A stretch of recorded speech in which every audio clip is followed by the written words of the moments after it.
Hello everyone, welcome back to my YouTube channel unfold learning NCERT. और आज मैं लेकर आई हूँ आपके लिए एक और solution video from mathematics for class 10 by R D Sharma book, जिसका चैप्टर 4 क्वाड्रेटिक इक्वेशन की एक्सरसाइज 4.10 आज हम सॉल्व करेंगे। प्रीवियस एक्सरसाइजेस मैं ऑलरेडी अपने चैनल पेज पर अपलोड कर चुकी हूँ। अगर आपने मिस कर दिया है तो do have a look at the description box of this video, जहां पर आपको प्लेलिस्ट बनाकर सारे सॉल्यूशंस प्रोवाइडेड हैं। और अगर आप मेरे चैनल पे फर्स्ट टाइम आए हैं तो please do subscribe my channel and press the bell icon for future notification. तो आइए स्टार्ट करते हैं क्वेश्चन नंबर 1 के साथ। Is it possible to design a rectangular mango grove whose length is twice its breadth and the area is 800 meters square? If so, find its length and breadth. This is from NCERT. तो question में है कि आप कोई आम का बागान बना सकते हैं रेक्टेंगुलर शेप में, जिसकी लेंथ ट्वाइस इट्स ब्रेड्थ है और एरिया आपको गिवन है। तो आपको लेंथ और ब्रेड्थ फाइंड करनी है। तो हम यहाँ अज्यूम कर लेते हैं, let the breadth of mango groove be x and length is 2x। ठीक है, एरिया हमको गिवन है, that is 800 metre square. Area होता है length into breadth. Length is 2x, breadth is x। ठीक है, तो हम यहाँ पर इक्वेशन बना सकते हैं that 2x square is equal to 800। So x square is equal to 800 by 2, ये 400 आ गया हमारे पास। So x is under root of 400 which is plus minus 20। ठीक है, अब हमें पता है लेंथ कभी भी नेगेटिव में नहीं हो सकती, तो हम पॉजिटिव वैल्यू ऑफ 20 ले लेंगे। Therefore breadth of mango groove is 20 meters and length is 2 into 20, that is 40 meters. Okay, so this design can be possibly made. Next, question number 2. Is it possible to design a rectangular park of perimeter 80 meter and area 400 meters square? If so, find its length and breadth. This is from NCERT. तो हमको बताना है क्या ऐसा rectangular park बन सकता है जिसका पेरीमीटर 80 मीटर हो और एरिया 400 मीटर स्क्वायर हो। ठीक है, तो अगर हमें यहाँ पर length, let the length of the rectangular park be x। Length हमने यहाँ पर x एज्यूम कर ली है। ठीक है, पेरीमीटर होता है 2 इंटू एल प्लस बी। ठीक है, पेरीमीटर हमारे पास है 80 metres is equal to 2। L हमने x लिया है, b हम यहाँ से कैलकुलेट कर देंगे। So 80 by 2 is equal to x plus b, ये 40 टाइम्स कैंसिल हो जाएगा। So b is equal to 40 minus x। तो ये आ गई हमारे पास विड्थ। ठीक, और हमने लेंथ x एज्यूम की थी। So area which is 400 metre square, length into breadth होता है। लेंथ है हमारे पास x, ब्रेड्थ है 40 माइनस x। तो हम इसको लिख पाएंगे 400 is equal to 40x minus x square, और we can write x square minus 40x plus 400 is equal to 0। अब हम इसके फैक्टर्स कर देंगे। So x square minus 20x minus 20x plus 400 is equal to 0। x common, x minus 20 minus 20 common, x minus 20 is equal to 0. So we have x minus 20, again x minus 20, which can be written as x is equal to 20. ठीक है, तो हमारे पास x की value आ गई है 20 in short. ठीक है, तो x हमने माना था length, therefore length of rectangular park be 20 meter and breadth is equal to 40 minus 20, that is 20 meters. तो लेंथ भी 20 और ब्रेड्थ भी 20. ठीक है, तो हम इस तरीके से ये रेक्टेंगुलर पार्क बना सकते हैं, because square is also rectangle. ठीक है ना, ऐसा भी हम कह सकते हैं. So therefore we can construct a rectangular park with perimeter 80 metre and area 400 metre square. Moving on to the next question. Question number 3. Sum of the areas of two squares is 640 meters square. If the difference of their perimeter is 64 meter, find the sides of the two squares. This is from NCERT. CBSE 2008 में और 2013 में ये आया हुआ है question. तो late यहाँ पर हम एज्यूम कर लेंगे, let two squares be S1 and S2.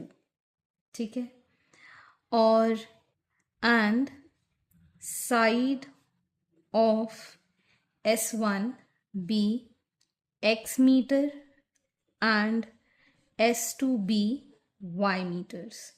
ठीक है, अब हमें पता है that perimeter of a square is 4 into side. So perimeter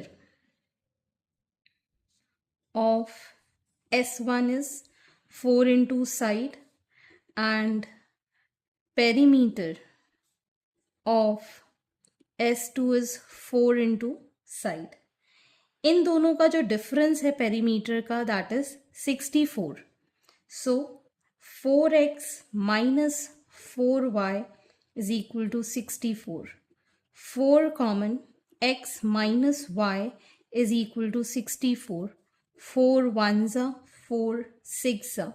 So x minus y is equal to 16. So x is equal to y plus 16. ठीक, अब sum of the areas of two squares. So एक का area है x square, दूसरे का area है y square. It is equal to 640. तो यहाँ पर हम x की वैल्यू y के टर्म में लिख देंगे, y प्लस 16 का square plus y square is 640. So this will give y square plus 32y plus 256 plus y square is equal to 640. So 2y square plus 32y minus 384 is equal to 0. 2 common ले लेंगे तो ये आ जाएगा y square plus 16y minus 192 is equal to 0. So this is y square plus 24y minus 8y minus 192 is equal to 0. y common, y plus 24 minus 8 common, y plus 24 is equal to 0. So y plus 24 and y minus 8 is equal to 0. Therefore y is equal to minus 24 and 8. ठीक है, negative में तो side हो नहीं सकती, तो हम क्या कंसीडर करेंगे, y is equal to 8. ठीक है, तो therefore side of square S2 is 8 meters and side of square S1 will be y plus 16 है मतलब 8 plus 16 which is 24 meters. Question number 4. The area of a rectangular plot is 528 meters square. The length of the plot in meters is 1 meter more than twice its breadth. Find the length and the breadth of the plot. This is from CBSE 2014. तो यहाँ पर एक rectangular plot का area आपको given है. Length जो है 1 metre ज़्यादा है ट्वाइस ब्रेथ के, तो लेंथ और ब्रेथ प्लॉट का निकालना है. And this is from CBSE 2014. तो हम यहाँ एज्यूम कर लेते हैं let the breadth of plot be x and length is twice the breadth plus 1 है and area is 528 meter square. ठीक है, so 528 is equal to x into 2x plus 1. So it is 2x square plus x minus 528 is equal to 0. तो यहाँ पर 2x square plus 33x minus 32x minus 528 is equal to 0.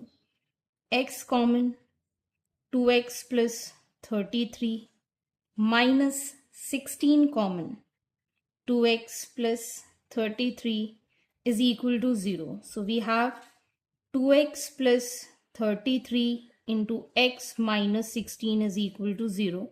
Therefore, x is equal to 16 and minus 33 by 2. तो negative of fraction तो हो नहीं सकता, तो 16 को हम कंसिडर कर लेंगे. Therefore, breadth is 16 meter and length is 2 into 16 plus 1, that is 32 plus 1, 33 meters. Question number 5. In the center of rectangular lawn of dimension 50 meter by 40 meter, a rectangular pond has to be constructed so that the area of the grass surrounding the pond would be 1184 meters square. Find the length and the breadth of the pond. तो हम यहाँ मान लेते हैं ये हमारा एक rectangular lawn है, ठीक, जिसका डायमेंशन है 50 मीटर बाय 40 मीटर. ठीक है, इसके बीच में हमें एक पॉन्ड बनाना है. ठीक, ये जो पॉन्ड है इसके चारों तरफ हमको ग्रास उगानी है, इसका हमको एरिया निकालना है. तो ये जो हमने एज्यूम किया है इसको हम x एज्यूम कर लेते हैं. ये भी x, ये भी x, ये भी x और ये भी x. ठीक है, तो सबसे पहले अगर हम एरिया ऑफ लॉन फाइंड करें, so it is 50 by 40, that is 2000 metre square. ठीक है, and area of grass surrounding pond is 1184 metre square. ठीक है, तो एरिया ऑफ पॉन्ड हम निकाल सकते हैं. टोटल लॉन में से ये ग्रास का एरिया माइनस कर देंगे तो पॉन्ड का एरिया निकल आएगा. ये वाला है जो पॉन्ड, इसका एरिया निकल आएगा. So 2000 minus 1184, it is 816 metre square.